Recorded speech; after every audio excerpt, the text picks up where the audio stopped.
Iran जंग में सीधे उतर सकता है। अमेरिका इसके आसार दिखने लगे हैं। यूएस के टारगेट पर फोर्डो न्यूक्लियर साइट है। फोर्डो साइट के बारे में विचार कर रहे हैं ट्रंप। न्यूयॉर्क टाइम्स के हवाले से यह नई जानकारी सामने आई। दूसरी बड़ी ईरानी न्यूक्लियर साइट है फोर्डो, जिस पर शायद बड़ा एक्शन लिया जा सकता है।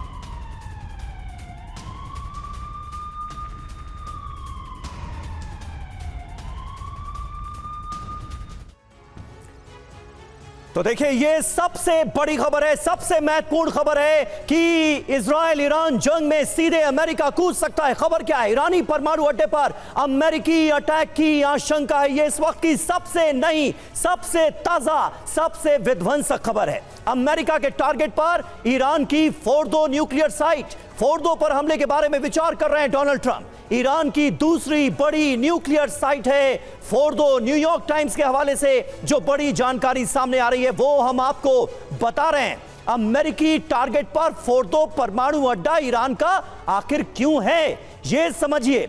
जमीन से काफी नीचे है फोर्डो न्यूक्लियर साइट। अमेरिका के मैसिव ऑर्डिनेंस पेनिट्रेटर से इस पर हमला संभव है। बम को गिरा सकता है B-2 बम वर्षक विमान। जी हां, इजराइल के पास अभी वो ताकत, वो कुव्वत नहीं है कि इस परमाणु अड्डे को तहस नहस कर सके। इसके लिए अमेरिका की मदद जरूरी है और अमेरिका ऐसा कर सकता है। बड़ी बात क्या है? अमेरिका ने हमला किया तो ईरान से अमेरिका की ये सीधी जंग मानी जाएगी। कर्नल अनुराग शुक्ला क्या बहुत तेजी से हालात उस ओर बढ़ते हुए आपको नजर आ रहे हैं जहां पर अमेरिका की डायरेक्ट एंट्री होने जा रही है, क्योंकि सीज फायर की बात मैक्रो ने की तो डोनाल्ड ट्रंप साफ तौर पर कह रहे हैं कि नहीं, सीज फायर जैसी कोई बात नहीं है। मैक्रो तो पता नहीं कब क्या बोलते रहते हैं, उनकी बातों का कोई मतलब नहीं है, कुछ बड़ा होने जा रहा है।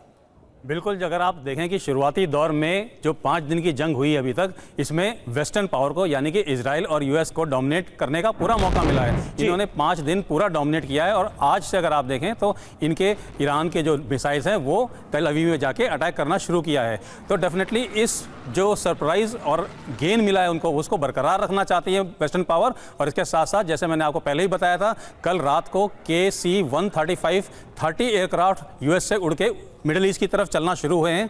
तो डेफिनेटली उनका प्लान बहुत क्लियर है कि वो इस जंग में डायरेक्ट शामिल होने जा रहे हैं।